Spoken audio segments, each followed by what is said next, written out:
दिया था। अरे, एक छोटा सा बदमाश जिससे अभी भी मां के दूध की गंध आ रही है, तुम क्या घूर रहे हो? दफा हो जाओ। वो आदमी और भी ज्यादा गुस्से में आ गया जब उसने देखा कि एक मामूली किशोर उसे घूर रहा है। तुम्हें तो यहां से चले जाना चाहिए। जाहिर है यही औरत थी जो लड़खड़ाकर सिस्टर क्यूजा से टकरा गई। इसका हमसे क्या लेना देना? देवांश ने बिना किसी युवा की तरह डरपोकपन दिखाते हुए जवाब दिया। अरे, क्या तुम जानते हो मैं कौन हूं? तुम दूध की खुशबू वाले बदमाश ने मुझसे इस तरह बात करने की हिम्मत की। टाइटन एज घड़ी वाले आदमी को पहली बार किसी गांव के लड़के ने गालियां दी थी और वो बहुत शर्मिंदा हुआ और उसने देवांश के चेहरे पर थप्पड़ मारने के लिए हाथ उठाया। लेकिन इससे पहले कि टाइटन एज घड़ी वाले का हाथ देवांश को छू पाता, देवांश ने उसकी कलाई पकड़ ली। थोड़ा सा जोर लगाने पर घड़ी वाला आदमी दर्द से कराहते हुए तुरंत झुक गया और चिल्लाया, दर्द हो रहा है, बहुत दर्द हो रहा है, मेरा हाथ टूटने वाला है, छोड़ दो तुम। एक किशोर को 24-25 साल के हट्टे-कट्टे नौजवान की कलाई यूं ही पकड़े देख, जो अब झुका हुआ था और दर्द से कराह रहा था। शंकर कुलकर्णी को छोड़कर बाकी सभी ऐसे स्तब्ध थे मानो उन्होंने कोई भूत देख लिया हो और उस मासूम चेहरे को अविश्वास से घूर रहे थे, जिस पर अभी भी मासूमियत की एक झलक थी, क्योंकि दृश्य विरोधाभास बहुत ही गहरा था। देवांश, जल्दी छोड़ दे। शंकर कुलकर्णी इस डर से कि कहीं उसका बेटा उस आदमी की कलाई न तोड़ दे, जल्दी से देवांश पर चिल्लाया। ठीक है पापा। देवांश ने सिर हिलाया और अपनी पकड़ छोड़ दी। जैसे ही देवांश ने हाथ छोड़ा, टाइटन एज का चौकीदार शर्म से आगबुला हो गया और उसने उसके पेट पर जोर से लात मारी। एक हटे-कट्टे वयस्क का एक नौजवान को जोर से लात मारना दर्शकों के लिए इतना क्रूर था कि वे उसे देख ही नहीं पा रहे थे। अपनी आंखों से देखना तो दूर की बात थी। इस तरह कई लोग सहज ही चीख पड़े और कुछ महिलाओं ने तो अपनी आंखें भी बंद कर ली। ये बिल्कुल भूल गई कि कुछ ही पल पहले जब वो टाइटन एज के चौकीदार से निपट रहा था, तब वो युवक कितना शांत था। अभी भी किसी को मारना चाहता हूं। जब सब सोच रहे थे कि देवांश जमीन पर गिर ही जाएगा, तभी उसके चेहरे पर हल्की सी उदासी छा गई जब उसने हाथ बढ़ाकर टाइटन एज के चौकीदार का पैर ऊपर की ओर झटका। धमाका, एक तेज आवाज। टाइटन एज का चौकीदार पीछे की ओर लुढ़क गया और जमीन पर बिखर गया। हाँ, देखने वाले जोर से हंस पड़े। भाई कुणाल, तुम ठीक तो हो? कुछ युवक जल्दी से टाइटन एज के चौकीदार को उठाने के लिए गए। ठीक है, मेरी गांड, मेरे चूतर के 4 टुकड़े होने वाले हैं और तुम मेरे लिए इस बदमाश को नहीं पीट रहे हो। भाई कुणाल अपने नितंबों को पकड़कर उठते हुए गुस्से से चिल्लाए। तभी युवकों को हकीकत का एहसास हुआ। कुछ सीधे आगे बढ़े तो कुछ कुर्सियां पकड़कर कार्रवाई में जुट गए। कई युवकों को एक ही युवक के पीछे भागते देखने वालों के चेहरे बदल गए और कुछ पुरुष आगे बढ़ना चाहते थे, लेकिन उनके बगल में खड़ी महिलाओं ने उन्हें कसकर रोक लिया। महिलाएं ज्यादा सतर्क थी। ये स्पष्ट था कि इन युवा शहरी लोगों के साथ खिलवाड़ नहीं किया जा सकता था और वे नहीं चाहती थी कि उनके अपने पुरुष किसी जल्दबाजी भरे कदम के कारण मुसीबत में पड़े। पलक झपकते ही जब वे सब खींचतान कर रहे थे, युवक देवांश के पास पहुंच चुके थे। क्यूजा पहले ही चीखने चिल्लाने लगा था, आगे बढ़ने की कोशिश कर रहा था, लेकिन देवांश के पिता शंकर कुलकर्णी ने उसे रोक लिया। देवांश, उन पर थोड़ा संयम बरतो। क्यूजा को पकड़े हुए शंकर कुलकर्णी ने गुस्से और लाचारी का मिलाजुला एहसास करते हुए अपनी भौहें सिकोड़ ली। हालांकि उन्होंने कभी ये नहीं पूछा कि उनके बेटे ने इतने सालों में ऋषि यतिन से क्या क्या सीखा है, लेकिन एक पिता के रूप में जो दिन रात उनके साथ रहता था, वो कमोबेश ये जानता था कि उसके बेटे ने ऋषि यतिन से कुछ असली हुनर सीखे हैं। आम आदमी उसके आगे टिक नहीं सकता था। चिंता मत करो पापा, मैंने सब संभाल लिया है, देवांश कुलकर्णी ने बोलते हुए कहा। उसका शरीर अचानक नीचे झुक गया उसके दाहिने पैर के चारों ओर धुरी की तरह घूमने लगा, बिल्कुल एक घूमते हुए लट्टू की तरह, जबकि उसका बायां पैर चाबुक की तरह बाहर निकल आया। उन युवकों का कदकाठी तो कुछ ज्यादा ही थी, लेकिन उनकी मुद्राएं स्पष्ट रूप से अस्थिर थी। देवांश के ऐसे झटके से, धमाके से धमाका, पलक झपकते ही वे सब जमीन पर गिर पड़े। उनमें से दो तो नियंत्रण खो बैठे और अपनी कुर्सियां अपने साथियों पर पटक दी। धिक्कार है, बिल्कुल नहीं। देखने वाले सभी दंग रह गए। उन्हें यकीन ही नहीं हो रहा था कि वे क्या देख रहे हैं। और कुणाल भाई और घमंडी मीरा, जो पहले सबको नीचा दिखा रही थी, भी दंग रह गए। उन्होंने कभी सपने में भी नहीं सोचा था कि एक ही युवक के झटके से 5-6 युवक जमीन पर गिर जाएंगे। तुम अपनी मां की ड्रेस पर सूप गिराती हो, उसका किराया देने से इनकार करती हो और दूसरों पर हमला भी करती हो। लगता है ये जर्जर पारिवारिक रिसोर्ट अब चलने ही नहीं देना चाहता। कुणाल, पुलिस को बुलाओ, सबको गिरफ्तार करवाओ। मीरा की तीखी आवाज फूट पड़ी और उसका चेहरा, जो थोड़ा सा सुंदर था, अब गुस्से से तमतमा गया। महिला की पुलिस बुलाने की बात सुनकर शंकर कुलकर्णी का चेहरा अचानक पीला पड़ गया। पहाड़ के किसान, आम नागरिक पुलिस से सबसे ज्यादा डरते थे, और तो और उनका अपना बेटा ही तो लड़ रहा था। और अगर पुलिस उसे सचमुच ले गई तो उनके लिए इसका क्या मतलब होगा? प्लीज पुलिस को मत बुलाइए, मैं माफी मांगता हूं, आप जो चाहे दे दूंगा, शंकर कुलकर्णी ने बार बार झुककर विनती की। बहुत देर हो गई बुढ़े, बस अपने बेटे के गिरफ्तार होकर जेल जाने का इंतजार कीजिए। शंकर कुलकर्णी को लगातार झुकते और विनती करते देख कुणाल भाई ने अपनी जेब से एक काला एरिक्सन फोन निकाला। 1990 के दशक के मध्य में, जब मोबाइल फोन आम नहीं थे, एक फोन की कीमत 1 लाख रुपए से ज्यादा होती थी, जो आम लोगों के बस की बात नहीं थी। यह अक्सर समाज में रुतबे और दौलत का प्रतीक होता था। जब मीरा ने बताया कि उसकी ड्रेस चैनल या कुछ और है, तो शंकर कुलकर्णी और वहां मौजूद लोगों को कुछ समझ नहीं आया। उन्हें लगा कि वो झूठ बोल रही है। उस जमाने में कोई भी कपड़ा इतना महंगा क्यों होगा? लेकिन जैसे ही कुणाल भाई ने अपना मोबाइल फोन निकाला, शंकर कुलकर्णी समेत वहां मौजूद लोगों की आंखें आश्चर्य से चौड़ी हो गई। ये एक ऐसी चीज थी जिसे सिर्फ सच्चे अमीर लोग ही खरीद और इस्तेमाल कर सकते थे। उनके गांव में आज तक किसी के पास ये नहीं था। कुणाल भाई को अपना मोबाइल फोन निकालते देख शंकर कुलकर्णी एकदम घबरा गए। उन्होंने देवांश को पकड़ लिया और कहा, देवांश, जल्दी से इन भाई बहनों से माफी मांगो। जैसे ही देवांश ने अपने पिता के ईमानदार चेहरे पर घबराहट और चिंता देखी, उसका अपना भाव, जो पहले काफी शांत था, धीरे धीरे गहरा होता गया। कुणाल भाई, जो गर्व से फोन मिलाने के लिए तैयार थे, और मीरा, जो अपनी कमर पर हाथ रखे घमंड से खड़ी थी, उनकी नजरें खास तौर पर ठंडी पड़ गई। पापा, चिंता मत करो, मैं संभालूंगा। देवांश ने धीरे से अपने पिता का हाथ अपनी बाह से हटाया और आत्मविश्वास से कुणाल भाई और मीरा की ओर चल दिया। अजीब बात यह थी कि हालांकि देवांश साधारण कपड़े पहने एक नौजवान था, जब उन्होंने उसे आते देखा तो कुणाल भाई और मीरा सहज ही एक कदम पीछे हट गए। कुणाल भाई ने अनजाने में ही अपना हाथ पीठ के पीछे छिपा लिया और देवांश को गुस्से और अंदर से डर के मिले जुले भाव से देखते हुए बोले, बेटे, तू क्या कर रहा है? मेरे पापा मालगुडी ग्रैंड होटल के मालिक हैं। जिले के नेताओं से, यहां तक कि जिला पुलिस प्रमुख से भी उसकी दोस्ती है। देवांश, खिलवाड़ मत कर। कुणाल भाई को अपने संबंधों का बखान करते देख शंकर कुलकर्णी घबरा गए और चिल्लाए। हो सकता है दूसरे लोग उनके बेटे की क्षमताओं को न जानते हों, लेकिन वो जानते थे। पापा, चिंता मत करो, मैं सब संभालूंगा।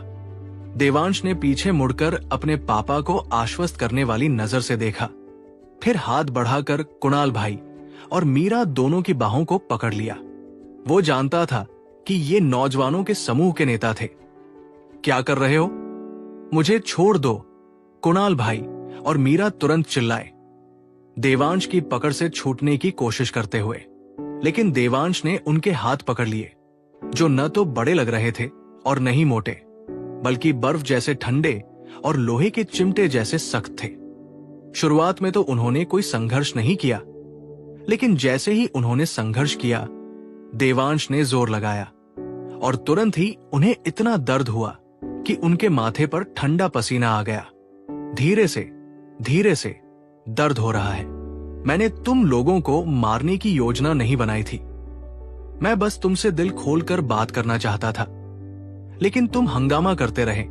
देवांश ने ठंडे चेहरे से कहा, हम अब और नहीं चिल्लाएंगे। कुणाल और मीरा ने जल्दी से कहा। अब उन्हें एहसास हुआ कि ये युवक लड़ाई में बहुत मजबूत है। बेहतर है कि थोड़े समय के लिए नुकसान सह लिया जाए और बाद में बदला लेने की योजना बनाई जाए। बस यही है, देवांश ने कहा। उसका ठंडा चेहरा पहाड़ी लोगों की एक सरल और गंभीर मुस्कान में बदल गया। फिर उन्हें अंदर वाले कमरे में ले जाते हुए वो शंकर कुलकर्णी और क्यूजा की ओर मुड़ा और बोला, पापा, बहन क्यूजा, कृपया मेहमानों का मनोरंजन करते रहिए।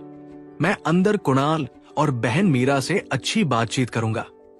शंकर कुलकर्णी अपने बेटे को कुणाल और मीरा को अंदर वाले कमरे में ले जाते देख रहे थे। उनके चेहरे पर एक बेबसी और चिंता भरी मुस्कान थी।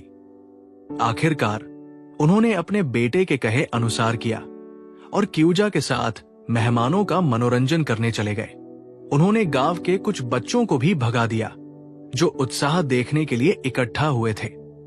अंदर पहुंचकर देवांश ने उनके हाथ छोड़े, दरवाजा बंद किया, फिर कुणाल और मीरा की तरफ एक हल्की सी मुस्कान के साथ देखा और कहा, हम यहां बस साधारण देहाती लोग हैं, आप शहरी लोगों की तरह नहीं।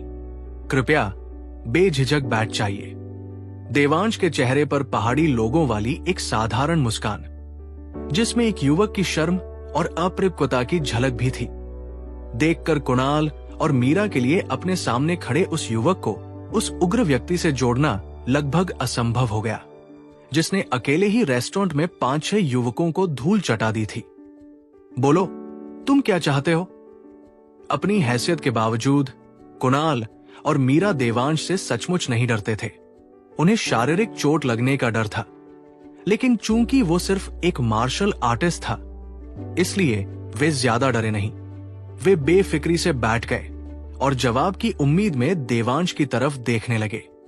बात यह नहीं कि मैं क्या चाहता हूं, आखिर तुम क्या चाहते हो? मुझे पता है कि तुम दोनों का रुतबा बहुत ऊंचा है, हम तो बस आम इंसान हैं।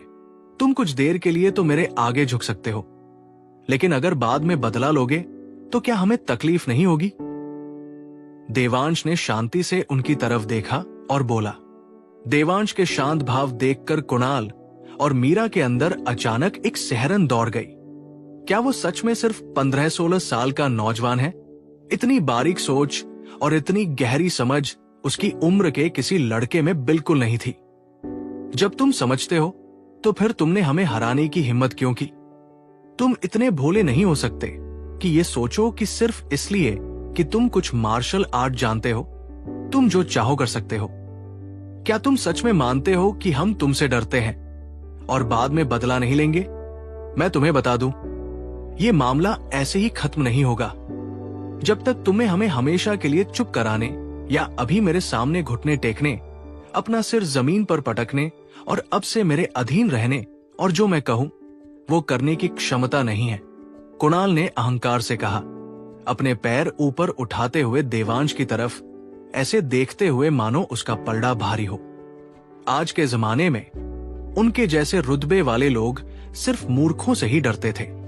चूंकि देवांश सब कुछ समझता था, इसलिए उनके लिए चीजें आसान हो गई, क्योंकि एक समझदार आदमी हमेशा शंकालु रहता है। धमाका। जैसे ही कुणाल आत्मसंतुष्टि में डूबा हुआ था, उसे पूरा विश्वास था कि उसने देवांश को काबू में कर लिया है। देवांश ने अचानक मेज से एक किताब उठाई और उसके सिर पर जोर से पटक दी। अपनी जुबान संभालो। तुम्हें क्या लगता है तुम्हारा बुजुर्ग कौन है? तुमने मुझे मारने की हिम्मत की। क्या तुम सच में चाहते हो कि तुम्हारी दुकान? देवांश के वार से कुणाल अचंभित रह गया।